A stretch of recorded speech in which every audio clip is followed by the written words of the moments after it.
دكتور، انا وصلت 30 سنة ولسه عندي شوية حفر واثار حبوب كده من ايام ما كان عندي حبوب، دول هيروحوا امتى؟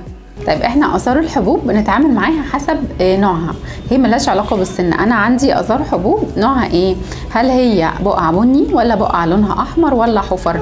الحفر مهما استنيتي عليها مع مرور السنين دي عمرها ما هتروح لوحدها، دي كده كده بتحتاج تدخلات، وطبعا ليها تدخلات كتيره قوي حسب شكل الحفر دي ايه. احنا بنقسم الحفر دي لانواع وبناء عليه بيبقى التدخل، زي مثلا ان انا اعمل تسليك للندبات، زي ان انا اعمل رفع للندبات، زي ان انا اعمل ليزر، اعمل ديرما بين، والعادي ان احنا بنعمل كذا حاجه مع بعض عشان نوصل لافضل نتيجه.